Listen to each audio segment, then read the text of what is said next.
मैं मां हूं इसलिए जानती हूं कि हर नारी के अंदर एक मां होती है। मां जो दया, प्रेम, ममता का सागर है। नारी का यही गुण उसे समाज में एक अनोखा स्थान प्रदान करता है। मुझे उन नारियों को देखकर बड़ा अचरज होता है जिनके मन ममता और स्नेह से खाली होते हैं, जिन्हें अपने ही पुत्रों के समान मानवों पर अत्याचार करते तनिक भी संकोच नहीं होता। ऐसी नारियां ममत्व के नाम पर कलंक है और उनका अंजाम अच्छा नहीं होता। ताड़का भी एक ऐसी ही नारी है और मुझे विश्वास है कि वो भी विनाश के जाल में समाने वाली है। ताड़का स्त्री के नाम पर एक कलंक है। वो निर्मम है, क्रूर है, नरभक्षिणी है। उसे स्त्री कहना स्त्रीत्व का अपमान करना होगा पुत्र। वो नित्य दिन ऋषियों का वध करती है, मानव विकास में बाधक है। उसका अंत मानव रक्षा की ओर पहला पग सिद्ध होगा। रक्षा करो, रक्षा करो, रक्षा करो, रक्षा करो। लक्ष्मण, तुम यहीं रुककर ऋषिवर की रक्षा करो। जो आज्ञा भ्राताश्री। विश्वामित्र को आयश पाए, ऋषि रक्षार्थ चले रघुराए।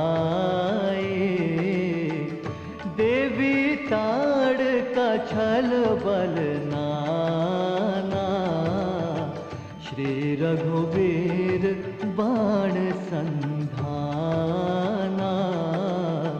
श्री रघुवीर बाण संधाना।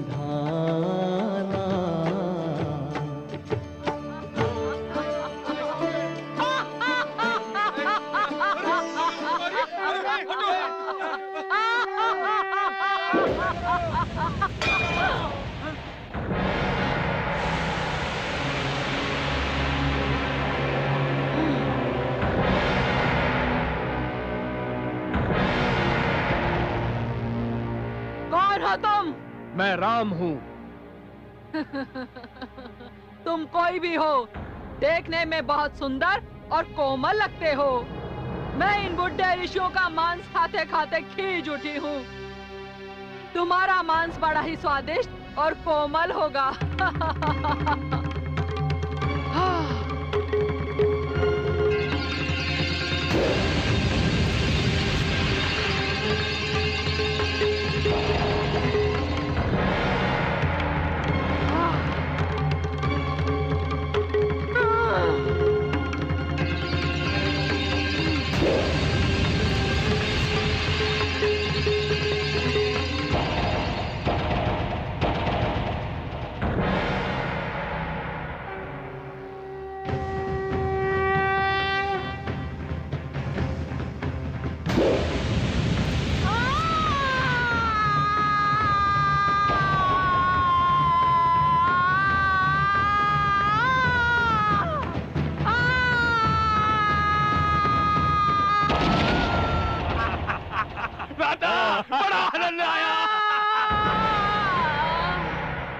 ये चित्कार की ध्वनि कैसी थी?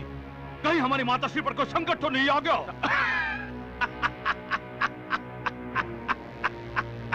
भ्राता, जो स्वयं सिर से पांव तक संकट हो, उसमें संकट क्या आएगा? हा? फिर भी चलकर उन्हें ढूंढे, कहीं उनको हमारी सहायता की आवश्यकता तो नहीं? ठीक है, चलो चलिए। हे हमारे रक्षक, हमारे प्राणदाता, हे दयालु कृपालु, आप कौन हैं? ऋषिवर, मैं दशरथ पुत्र रघुवंशी राम हूं। अब मैं यहां आ गया हूं। आप सब निश्चिंत हो जाइए। अब कोई भी राक्षस आपको आतंकित नहीं कर पाएगा। मुझे आज्ञा दीजिए ऋषिवर। महामुनि विश्वामित्र मेरी प्रतीक्षा कर रहे होंगे।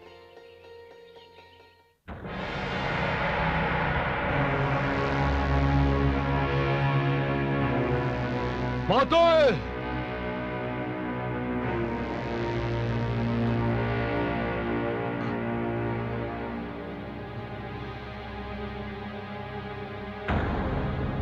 माते!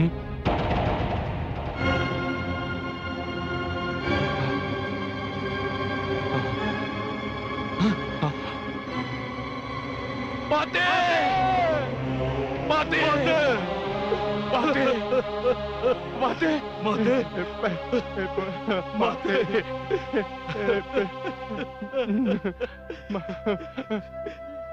माते!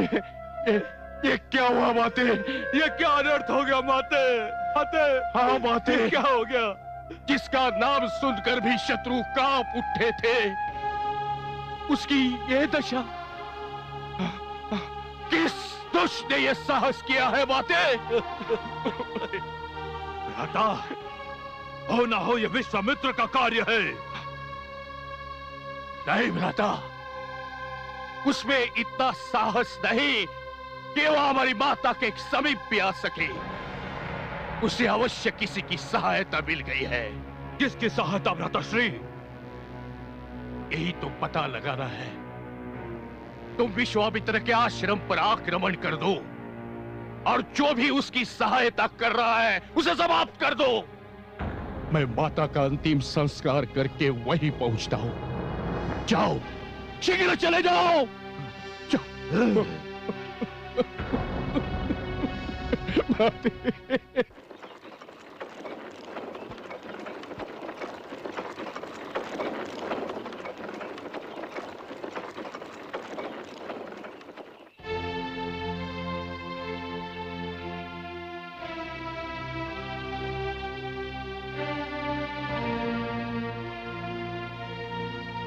प्रणाम गुरुदेव।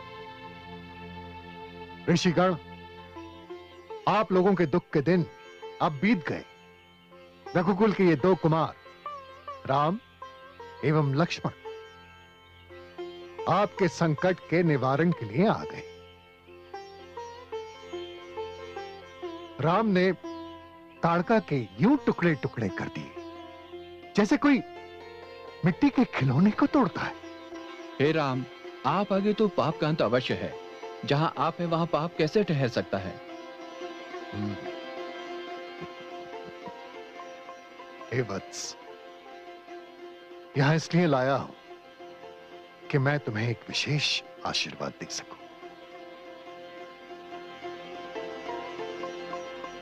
संकल्प लो।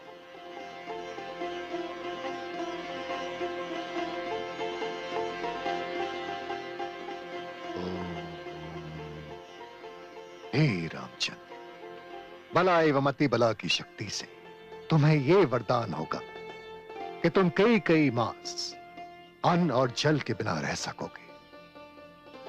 भूख और प्यास अब तुम्हारे जीवन में कभी संकट नहीं बन सकेगी। हे ऋषिवर, अब आप अपना अनुष्ठान आरंभ कर सकते हैं। राम, मैं जो यज्ञ करना चाहता हूं, दो शस्त्रों के निर्माण के लिए है। किंतु यदि मैं दूसरे ऋषियों के साथ एक बार इस यज्ञ में बैठ गया तो फिर यज्ञ की समाप्ति तक ना मैं उठ सकता हूं ना मेरे सहयोगी। कोई भी उठा तो यज्ञ भंग हो जाएगा। आप चिंता न करें महामुनि, हम दोनों भाई आप सबको तथा आपके यज्ञ को सुरक्षा प्रदान करेंगे। जब तक राम और लक्ष्मण हैं, आपके यज्ञ को भंग करने का साहस कोई नहीं कर सकेगा। धन्य हो पुत्र। ऋषिगण, यज्ञ प्रारंभ करने की तैयारी कीजिए।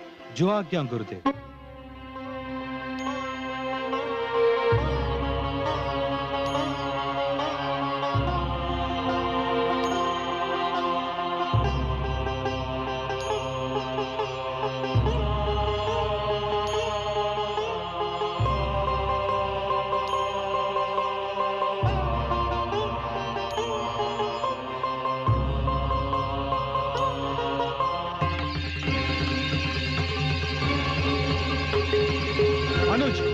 सावधान, सुबाहु आंधी बनकर यहां आ रहा है।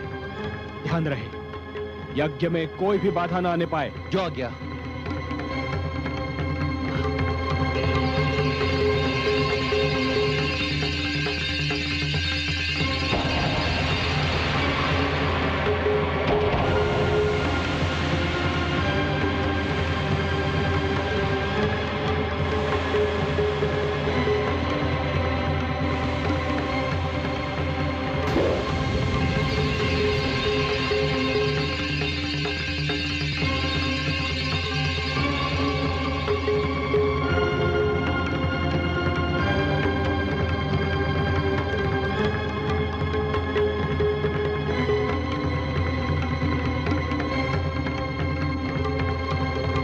लगता है यही दोनों विश्वामित्र के सहायक हैं। मेरी माता का वध भी इन्हीं दोनों ने किया होगा। पहले मैं यज्ञ भंग कर दूं, उसके पश्चात मैं इन पर आक्रमण करूंगा।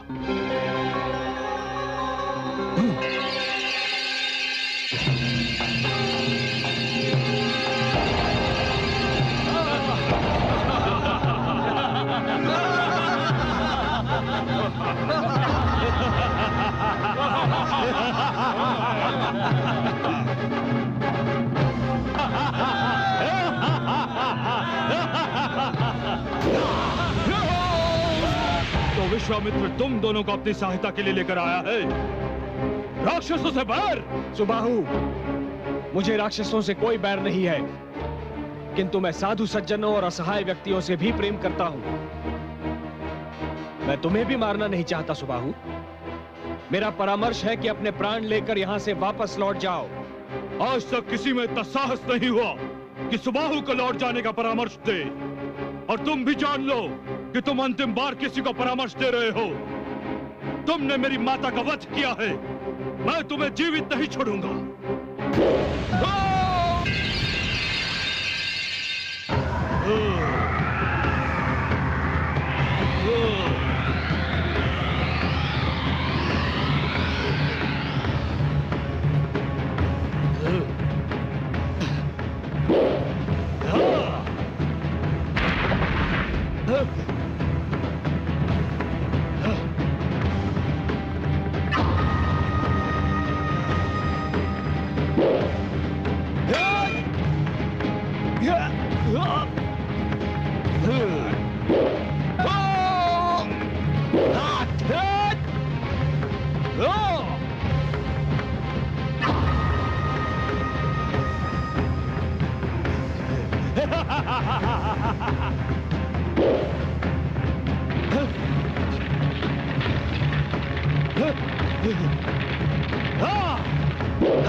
दुष्ट राक्षस, माया की ये विद्या अपने से अधिक शक्तिशाली शत्रु से बचाव के लिए बनाई गई है, किंतु तुमने इसका भी प्रयोग शस्त्र के रूप में किया।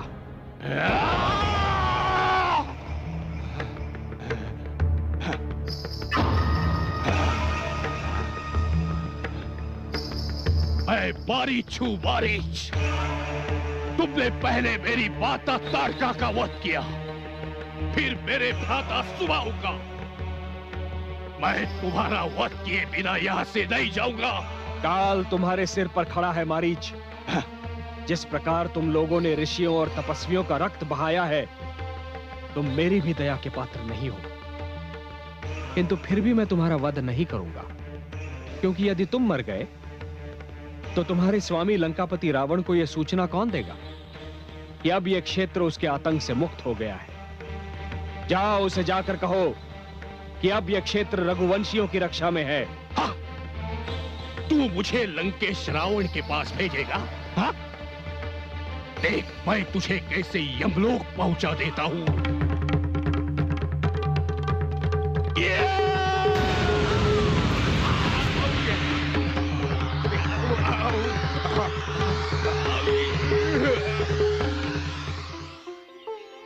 तारका गई, सुबाहु भी गया। मारीच भी अब लंका जाकर ही गिरेगा। अब ब्रह्मर्षि विश्वामित्र राक्षसों के उपद्रव से पूर्ण रूप से मुक्त हो गए।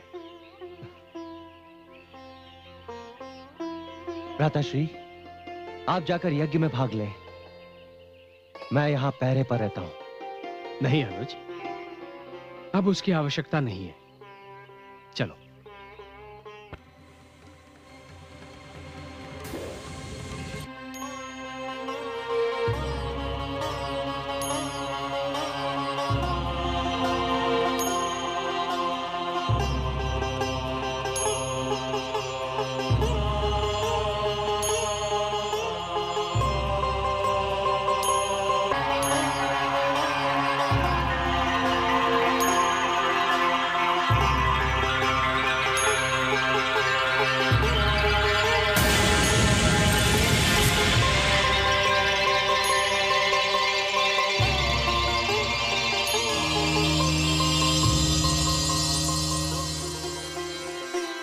सफल हो गया आज मेरा अनुष्ठान, सफल हो गया।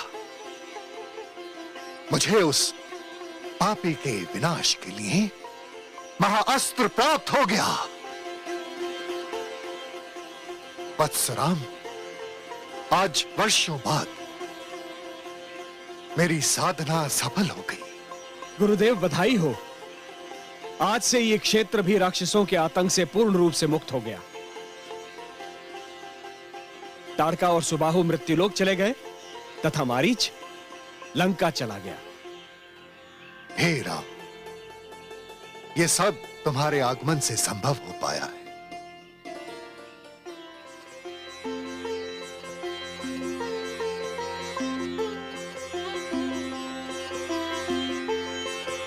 देखो राम,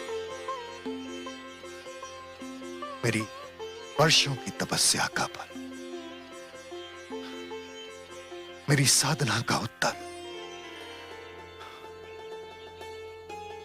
हे राम,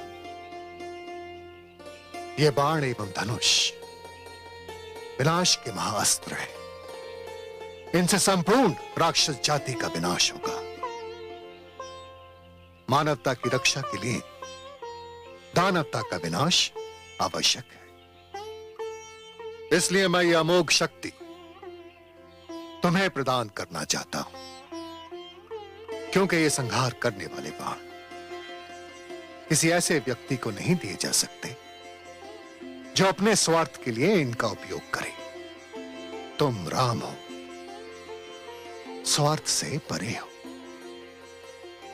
मानव धर्म तुम्हारा उद्देश्य है, इसलिए ये शक्ति तुम्हारे पास सुरक्षित रहेगी।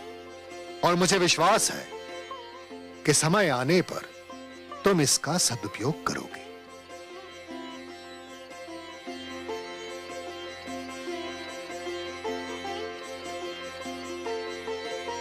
गुरुदेव, मैं आपको वचन देता हूं कि इस शक्ति का दुरुपयोग कदापि नहीं करूंगा। पाकर शक्ति अपार जो करे नहीं अभिमान, ऐसे वीरों का सदा विश्व करे गुणगान। विनय मिली हो शक्ति को तब तो है श्रृंगार। बिना विनय के शक्ति भी जीवन पर है भार। जीवन पर है भार। जीव ज्ञान ब्रह्म ज्ञान अथ श्री विष्णु पुराण।